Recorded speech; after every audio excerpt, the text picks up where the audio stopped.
Hello everyone, welcome to career Saathi. कैसे हैं आप लोग? उम्मीद करते हैं कि अच्छे होंगे। दोस्त, आज के वीडियो में हम लोग मॉक टेस्ट के बारे में बात करेंगे। देखिए, किसी भी कम्पिटिटिव एग्जाम को अगर आप क्रैक करना चाहते हैं तो उसमें मॉक टेस्ट का बहुत बड़ा रोल होता है। फाउंडेशन पर कि अगर आपका प्रिपरेशन 60 to 65% तक है तो एग्ज़ाम से कोई एक एग्ज़ाम टारगेट कर रहे हैं, अगर उस एग्ज़ाम से 1 महीने से 2 महीने पहले से मॉक टेस्ट लगा रहे हैं और उसके अकॉर्डिंग प्रिपरेशन कर रहे हैं, तो आप जब फाइनल एग्ज़ाम देने जाएंगे तो उस समय आप 90% तक स्कोर कर पाते हैं। तो मॉक टेस्ट का बहुत बड़ा रोल होता है। इस वीडियो में हम लोग देखेंगे कि मॉक टेस्ट का सही से एनालिसिस कैसे कर सकते हैं, उसे सेल्फ नोट कैसे बना सकते हैं, और कम समय में किसी सब्जेक्ट का प्रिपरेशन करना है, उसको कंप्लीट करना है, उसमें अच्छा स्कोर करना है, तो कैसे मॉक टेस्ट के थ्रू कर सकते हैं। वीडियो अच्छा लगेगा तो दोस्तों के साथ शेयर कीजिएगा, चैनल सब्सक्राइब कीजिएगा और वीडियो को लाइक भी कीजिएगा। चलिए अब शुरू करते हैं। सबसे पहले कि मॉक टेस्ट का कैसे मॉक टेस्ट देना चाहिए, उसका एनालिसिस कैसे करना है। देखिए, जब आप मॉक टेस्ट दे रहे हैं, चाहे वो फुल मॉक टेस्ट दे रहे हैं पूरा एक एग्ज़ाम का या फिर सब्जेक्ट वाइज दे रहे हैं, दोनों का सेम पैटर्न में एनालिसिस करना है। सबसे पहले आप सब्जेक्ट वाइज उठाइए। अगर फुल मॉक टेस्ट दे रहे हैं 100 क्वेश्चन का, तो उसमें से भी पहले आप मैथ तो एग्ज़ाम हो गया है, सबमिट कर चुके हैं टेस्ट को, तो आप फिर एक सब्जेक्ट वाइज उठाइए। देखिए मैथ के क्वेश्चन, और मैथ के क्वेश्चन को पहले देखिए, तो उसमें देखिए कि किस चैप्टर से आपका गलत हो रहा है। जो जिस चैप्टर से गलत हो रहा है उस चैप्टर का नाम नोट कीजिए और एक रफ को पेज पे उसको नोट कीजिए। जब आप अगली बार टेस्ट देने जाएंगे या अगली बार टेस्ट दीजिएगा, उससे पहले उस चैप्टर को कंप्लीट कीजिएगा। इस तरीके से क्या होगा कि धीरे धीरे मैथ्स का अगर 5 या 6 चैप्टर है जिससे आपका क्वेश्चन रेगुलर गलत हो रहा है, अगर वो 5 या 6 चैप्टर कंप्लीट कर लेते हैं तो जो अगला मॉक टेस्ट देंगे आगे वाले, उसमें वो 5 या 6 चैप्टर से आपका क्वेश्चन गलत नहीं होगा। तो मैथ्स में जो क्वेश्चन गलत हो रहे थे वो स्कोर होगा। इसी तरीके से रीजनिंग का भी करना है। रीजनिंग के क्वेश्चन जो भी गलत हो रहे हैं या जो क्वेश्चन छूट रहा है, उसको उस चैप्टर का नाम नोट कीजिए, ठीक है।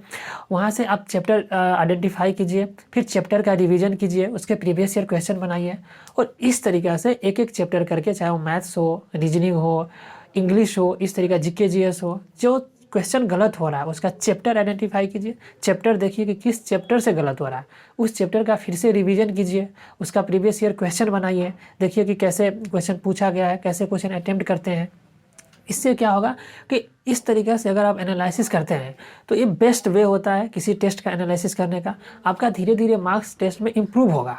अगर 5, 6, 10 क्वेश्चन जो गलत हो रहा है, इस तरीक़ा से धीरे धीरे करके चैप्टर कंप्लीट होगा तो उस चैप्टर से क्वेश्चन गलत होना बंद होगा, तो आपके मार्क्स जो होंगे वो धीरे धीरे इंक्रीज करेंगे।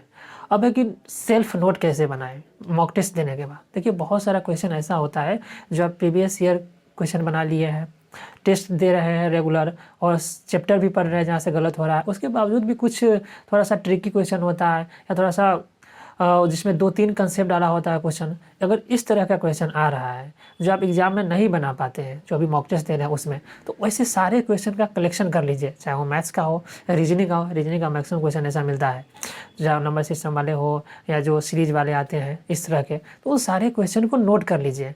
जीके जीएस और इंग्लिश में क्या है कि आपको जब आप प्रीवियस ईयर पढ़ेंगे तो वहाँ से मैक्सिमम कवर हो जाएगा। तो इस तरीक़ा से आप एक सेल्फ नोट बनाइए और उसको सप्ताह के अंत में, अगर एक सप्ताह में 2 या 3 मॉक टेस्ट देते हैं तो उसको क्या है कि आप सप्ताह के लास्ट में देखेंगे कि इस तरीक़ा से कितना क्वेश्चन कलेक्शन हो पाया है, जिसको आप रिवीजन कर लेंगे। अगर उस पैटर्न पे भी अगले सप्ताह में क्वेश्चन आएगा तो आप उसको बना पाएंगे, तो इस तरीक़ा से भी आपका मार्क्स इंप्रूव होगा। अब है कि सबसे कम समय में अगर आपको किसी सब्जेक्ट का रिवीजन करना है, फाउंडेशन पहले से पढ़ चुके हैं अभी रिवीजन करना है, तो उसका सबसे अच्छा तरीका होता है मॉक टेस्ट। देखिए, अगर आप मैथ्स का रिवीजन करना चाहते हैं, अगर फाउंडेशन रिवीजन कीजिएगा पूरा, तो उसमें आप उस चैप्टर का भी रिवीजन करते हैं। अगर शुरू से अंत तक कर रहे हैं तो उस चैप्टर का भी रिवीजन करते हैं जो चैप्टर आपको पहले से आता है, और उस चैप्टर का भी रिवीजन करते हैं जो नहीं आता है। लेकिन जब आप मॉक टेस्ट लगाते हैं और वहाँ पर देखते हैं जो किस चैप्टर से क्वेश्चन गलत हो रहा है और उसके अकॉर्डिंग रिवीजन करते हैं, तो आप सबसे पहले उस चैप्टर का रिवीजन करते हैं जहाँ से क्वेश्चन आपका गलत हो रहा है। जो चैप्टर आपका वीक है तो वो पहले कंप्लीट हो जाता है, और इस तरीके से क्या होगा कि जो पहले चैप्टर आ रहा है, जो आपका कंप्लीट है, उससे तो क्वेश्चन स्कोर हो ही रहा है, लेकिन जो अब नहीं आ रहा था उसको रिवीजन करने के बाद जो आप सही किए हैं तो वहाँ से भी आप मार्क्स बढ़ा सकते हैं। तो ये होता है कम समय में बहुत अच्छा प्रिपरेशन करना, मतलब बहुत कम समय में बहुत अच्छा स्कोर करना चाहते हैं मॉक टेस्ट में किसी पार्टिकुलर सब्जेक्ट में, तो उसके लिए आपको मॉक टेस्ट देना जरूरी होगा। मैथ्स और रीजनिंग 2 ऐसा सब्जेक्ट है जिसको मेरे तरीक़ा से जब हम भी प्रिपरेशन करते थे रिवीजन करने के लिए, तो मॉक टेस्ट ही लगाते थे कि ठीक है, उससे पता चलता था कि अभी करंट में मेरा कौन सा चैप्टर वीक हो गया है और कौन सा चैप्टर सही है। जो चैप्टर वीक होता था सबसे पहले उसी का लगाते, वही चैप्टर पढ़ते थे। वहाँ से कॉन्फिडेंस भी आता था कि चलो ठीक है, मैथ्स एक सेक्शन है जो मेरा खत्म हो चुका है, रीजनिंग एक सेक्शन है जो मेरा खत्म हो चुका है, जीके जीएस और इंग्लिश बाकी है जो कि पढ़ना है। तो इस तरीके से आपको ओवरऑल अपने जो प्रिपरेशन होगा उसका भी पता चलेगा कि हम कितना प्रिपेयर्ड हो पाए हैं, किस सब्जेक्ट के लिए, किस सब्जेक्ट में और कितना मेहनत करना है। तो इस तरीक़ा से छोटी छोटी चीज़ों को पेपर पे नोट डाउन करके अगर आप अपने प्रिपरेशन को कंटिन्यू करते हैं तो आपका प्रिपरेशन बहुत ही अच्छा होने वाला है। दूसरे के कंपैरेटिवली आप बहुत अच्छा स्कोर करने वाले हैं बहुत कम समय में। बहुत लोग कहते हैं कि 2 महीना में मैथ्स का प्रिपरेशन रिवीजन कर लिए, 1 महीना में 15 दिन में रीजनिंग का रिवीजन कर लिए। तो वो जो लोग होते हैं ना, वो इसी तरह से रिवीजन करते हैं, एकदम शुरू से लेकर के लास्ट तक नहीं रिवीजन करते हैं। हमको भी पहले ऐसे समझ में आता था कि कोई कहता था कि 1 महीना में रिवीजन कर लिए, तो शुरू से लास्ट तक कैसे रिवीजन कर लेगा, इतना सारा चैप्टर, इतना प्रीवियस ईयर क्वेश्चन।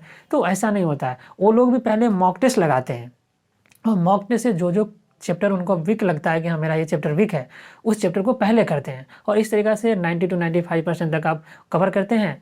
और मॉक टेस्ट बहुत अच्छा होता है, मॉक टेस्ट को कभी नहीं छोड़ना चाहिए। मेरे हिसाब से आप पूरे दिन के जर्नी में, कम से पूरे दिन होता है 24 घंटा में, उसमें आधे घंटे निकाल करके एक कम से कम जो शॉर्ट्स वाले होते हैं, सब्जेक्ट वाले जो पार्ट वाइज पार्ट जो दिया रहता है मॉक टेस्ट, उसको ही लगाइए। या तो मैथ्स का लगाइए, या रीजनिंग का लगाइए, जीके जीएस या इंग्लिश हो गया, जिस किसी भी एग्जाम के प्रिपरेशन करते हैं उसके अकॉर्डिंग उसमें क्या सिलेबस है उसका जो पार्ट वाले होते हैं छोटे छोटे मॉक टेस्ट, उसको लगाइए। आपकी प्रिपरेशन बहुत अच्छा होगा। तब तक ये वीडियो यहीं पे ख़त्म करते हैं। तब तक के लिए बहुत बहुत धन्यवाद। वीडियो अच्छा लगा तो लाइक कीजिए, शेयर कीजिए, चैनल को सब्सक्राइब कीजिएगा। धन्यवाद।